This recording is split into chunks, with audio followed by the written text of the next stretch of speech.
The video. We begin with the well, looking upward from beneath, slowly creeping towards the surface. We then cut to Mitski playing the role of mother, carrying a pail of water from the well before being tripped up by a mysterious foot. Mother falls to the ground repeatedly with different expressions, from anger to fear to pleasure. Having been tripped, Mother needs to fetch another pail. When she picks up the bucket, she then sees a man staring at her holding a pitchfork. This is perhaps a reference to the famous Grant Wood painting American Gothic, and since this video is set within a Victorian house, a common setting of Gothic stories, I imagine that this is intentional. In my video, Dracula, Nosferatu, and the Legacies of the Gothic, I discuss the history of Gothic literature, developed as, quote, an attempt to blend the two kinds of romances, the ancient and the modern. What I find very telling about this inclusion of the Gothic in this music video is that the song is obviously about a very modern existential question, while the video is completely void of visual reference to phones. Where is my phone? And it is clear that this is a video that is filled with art historical references, as the next two shots are of one, what appear to be a Dutch Golden Age style painting.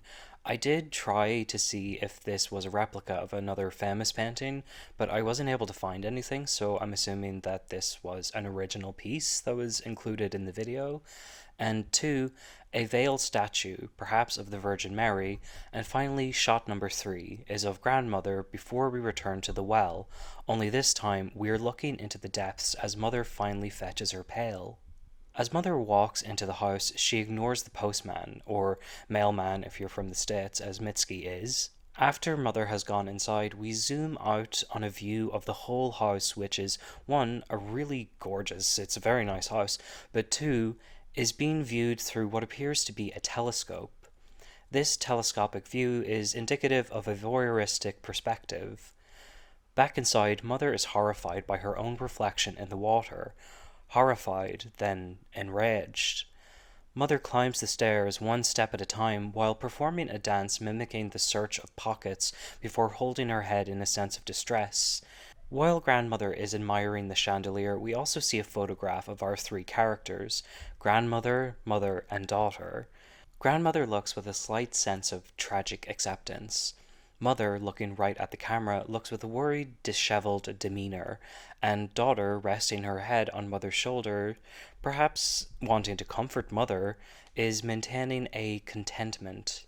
In daughter's room, mother pours out the water from her pail into a porcelain dish, assumingly for daughter to bathe or wash her face. Mother is putting her labor towards her daughter's benefit.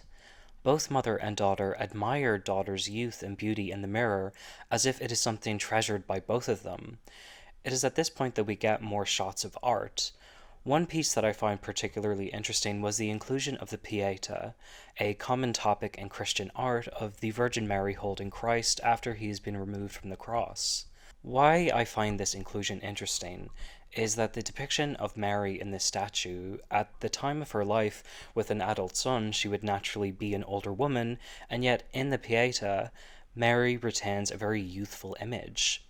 The Pieta, with Michelangelo's being the most famous and the one that is replicated in this video, was a piece of high Renaissance art. The Renaissance was a movement sparked by an invigorated interest in the works of ancient Greco-Roman art and philosophy, and Renaissance art was interested in nature as an observational tool in order to achieve an idealistic perfection in the depiction of man. The decision of Mary's depiction in the Pieta is, in my opinion, undoubtedly influenced by this philosophy, as Michelangelo himself said that he believed her youth was a symbol of her incorruptible purity. As it relates to mother, grandmother, and daughter, beauty is something almost akin to holy. Mother and daughter stare into the mirror with reverence while grandmother touches the face of a porcelain statue downstairs. However, this reverence is interrupted by the appearance of a man throwing stones at daughter's window. It is clear from their responses that daughter is open to the attention of this man, but mother is more aggressive. She does not want this youthful beauty to be corrupted. Mother then brings her daughter downstairs, repeating the dance of searching for her phone. While the mother tries to contain her daughter, daughter slips away to answer a knock at the door when mother is distracted by the appearance of two women gazing in through her window.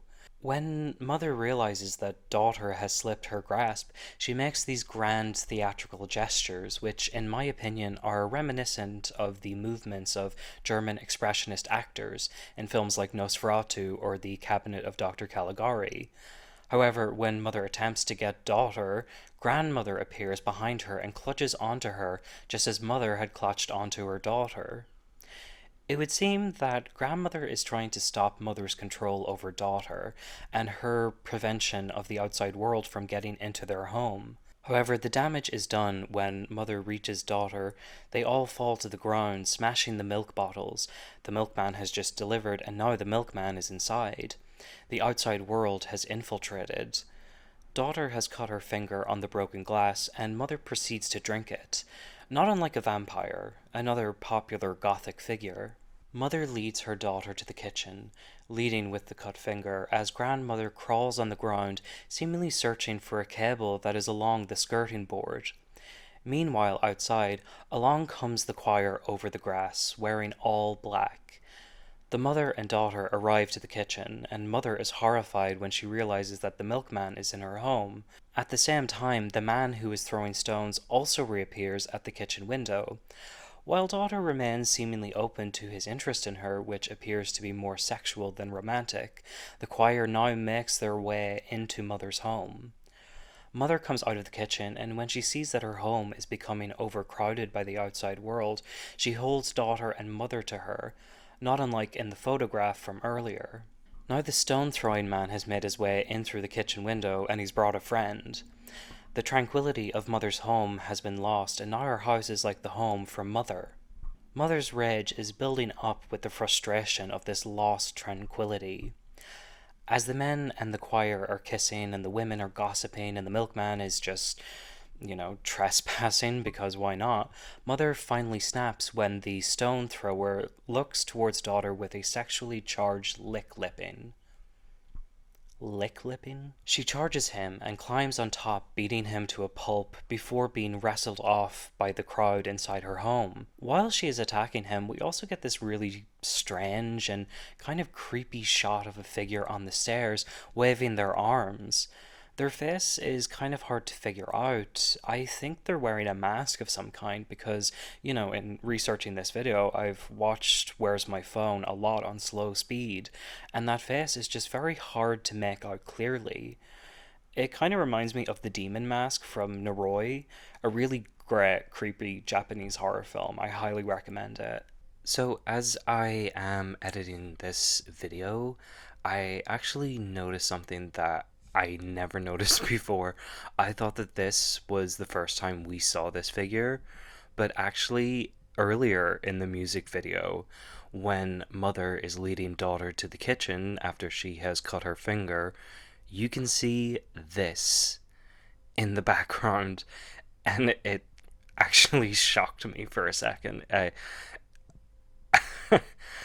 Yeah, scared the shit out of me. So, daughter is horrified at what mother has done. She allows herself to be carried away by the crowd from mother's house. They take her triumphantly to the well, where it appears they will throw her down, something that daughter is willing to accept. Mother tries desperately to crawl to her daughter to save her. However, it may be too late, and the video ends with a final shot of the house in the same voyeuristic telescopic lens, while mother lies upon the lawn in a pose that is reminiscent of another piece of American artwork, Andrew Wyeth's Christina's World. The lyrics. Chorus. Where did I go? Where's my phone? Where's my phone? Where did I leave? Where'd I go? Where'd I go? I understand these lines to represent how the mobile phone has become almost a part of our identity.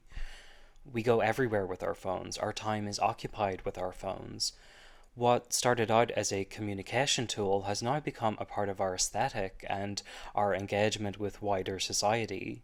Our consumption of entertainment, art, and news are all done with the phone. Now, let's take the speaker of this song.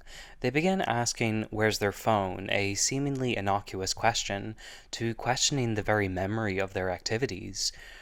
Where'd I leave? Where'd I go? Verse 1. A woman always on the street called me a ditch. A ditch on my block, she said. I just want my mind to be a clear glass with nothing in my head. I keep thinking surely someone will save me. At every turn I learn that no one will. I just want my mind to be a clear glass with nothing instead. So because the mobile has become something of an essential, I mean, I know I always check if I have my phone whenever I leave for work or go see my friends or whatever. We're always walking around with this ocean of information, images, news, drama, and notifications. I'm sure whenever we go outside, we all see people with their heads in their phones, not looking up at the other faces around them. Instead, we are all often pulled to our screen, constantly observing, constantly consuming, and that can be very overwhelming. I'm sure we all know the term doom scrolling, and I'm sure most of us have found ourselves lying in bed, struggling to sleep, and just rolling through the memes, the headlines, and feeling an ache of longing to be seen the way that many creators are seen on their platforms. And while we can be fully aware of the fact that, yes, these videos are heavily manufactured and are rarely legitimate or spontaneous moments of their lives, we still ache to be seen in such a light. Does it really matter if this person is presenting something authentic, or does it only matter that they are presenting the aesthetic of authenticity? And when you bombard yourself with this content for long enough, you really just want your mind to be cleared. If night is like you punched a hole into tomorrow, I would fuck the hole all night long.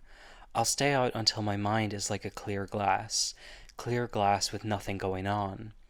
Or like a bug floating in the melted amber of a citronella candle, I will float until my mind is like a clear wax melted in the dome, clear wax melted in the dome. So let's take that question of authenticity versus the aesthetic of authenticity and examine it with these first two lines. If night is like you punched a hole into tomorrow, I would fuck the hole all night long. I think that these lines speak to that longing, that aching we were talking about. Instead of lying in bed at night, not sleeping, just doom scrolling, I could be out there enjoying myself until I punched a hole into tomorrow. Is anyone else experiencing FOMO? No? Just me? Okay. I think that this final verse is posing an existential consideration of socializing. In the moment of being out at a bar or a nightclub with my friends, I have very often had this moment where I ask myself, am I actually having fun? Sometimes, yes, I'm legitimately having a good time, but usually if I find myself asking this question, then no, I'm probably not. Instead, I'm feeling a similar kind of ache I feel when I'm doom scrolling, but instead I'm feeling it in relation to the other people surrounding me. And that is not a great feeling to have. I want to be authentically enjoying myself, the company of my friends. I want to fuck the hole all night long into tomorrow. I want to stay out until my mind is like a clear glass. Contrast. So, the music video for Where's My Phone seems to be in contrast or even contradiction to what the lyrics are expressing. At least that's what it may seem like at first. While the lyrics are exploring the predicament of the individual mind in the social media age, the music video is set in this gothic Victorian house with next to no technology save the lights on the ceiling and that one cable that grandmother is crawling for. As I mentioned earlier, the video seems to be heavily inspired by art, which is very interesting when considering how art relates to social media. Now, before I go any further, I just want to preference my theories with the fact that I am not a woman. I believe that a lot of what this video represents is the issue of self-image when it comes to the individual mind in the social media age, and I'm going to try and be tentative in explaining how I understand what is being presented. However, I know that I would be speaking to a perspective that is not mine. I am a white, gay, cis man, and that places me in a very specific position when it comes to how social media is fed to me. You know, the algorithm feeds me a lot of Trixie and Katya because that's what I like. So there's this guy, his name's Father Time, and he's coming for all of us. But I personally don't see a lot of beauty influencers, for example, because I may not be in their demographic. The bottom line is that my experience to social media is unique to my own subjectivities as an individual, so I don't know how the average woman, even though there is no such thing as the average woman, because, you know, you're never just a woman, you're a woman and a particular race and a particular class and a particular nationality. All of those issues, they affect how you experience the world. I don't know how social media or the algorithm would treat me if I were not a man. I'm sure that there are plenty of women who don't give a fuck about beauty influencers and just scroll past when they appear in their feed, but I'm sure there are also plenty of women who love that content. So here is what I understand this music video to represent. Mother and daughter have a longing admiration for beauty, the daughter's beauty specifically. There is a standard of beauty that is represented in the artworks that decorate their home. Canonically, Western art has typified beauty with a moral worth, like what Michelangelo said about the Virgin Mary in the Pieta, and so it is the mother's hope to live vicariously through daughter's youth and purity. She does this by sheltering her from the outside world, and the horror of this story is the infiltration of their home from the outside world. The daughter is willing to experience what the outside world has to offer, even if it means her own death, as it is suggested by the ending. And she wants to authentically experience the world and not just be an object within it. I also find that the grandmother is a very interesting character. She seems to want her daughter, the mother, Mitski, to let it go. You cannot stop your child from experiencing the world and life. Time goes on, we will get older, and there is nothing that we can do about it. No matter how many pictures you take, you will never be floating in melted amber. And I mean, if you were, you would be dead anyway. And once you accept that, mortality, aging, your mind actually becomes clearer. You stop worrying about it so much. But being unable to accept that mindset, Mother violently lashes out at the men who are corrupting her daughter, beating him to a pulp. I think what is being presented in the visual storytelling of the music video is that the underlying insecurities that we all go through have only been exacerbated with the advent of social media. Not only is there a beauty standard, but there is literally no escaping it. The phone has become a central tool for not just socializing, but also employment, political organization, dating, banking, education, cultural engagement. So it's very hard to not become addicted to that little black screen lying at our bedside and scrolling through the idealistic image that is manufactured and presented for the attention economy. I'm also going to say that I obviously have nothing against anyone who wants to create content, like and subscribe, because, well, why not? If you labor in capitalism and your best chance of upward mobility is to make something of yourself in this digital space, then more power to you. But what becomes tricky is, as a consumer in the attention economy, where do you draw the line? Stop doom scrolling and giving your mind the time and space to become clear. But when that happens, you're still surrounded by a material world that is filled with this ideal image of beauty. And this brings me back to the inclusion of the Gothic style. There can be a critique of the effect of social media on the perpetration of the beauty standard, but in trying to reach into the past, we see that this standard is still assumed, hence the inclusion of the canonically beautiful art. And I would suggest that the perception of beauty and beauty standards is something that is generally assumed to be a concern for women, which is bullshit, but it is a common assumption expressed by, I would say, most of the people I engage with on a daily basis. And I think that this assumption of beauty being tied to a woman's moral worth is a historic cultural value that we have maintained. I can only imagine how this culture, with those values, can affect the self image of a young person coming of age in the social media age, where it's constantly in their pocket, by their bedside, keeping them up at night. If you have made it to the end of this video, thank you so much for watching. This is a little different from what I usually do, but when I saw this music video, I was just like, I want to write about this. If you're new to my channel, I tend to make videos about horror movies, but this music video looks like it could have been an A24 horror film, so I was like, yeah, I want to dig into this on a more analytical level. I loved this music video. I love Mitski. I love her work. I actually got to see her when she came to Dublin last year. It was a fantastic show. I think she, CMAT, and St. Vincent are like my holy trinity of modern musicians. They're all just fantastic artists.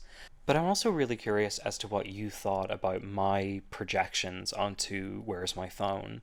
Did you agree with what I said? Did you completely disagree with what I said? Please feel free to let me know about it in the comments below.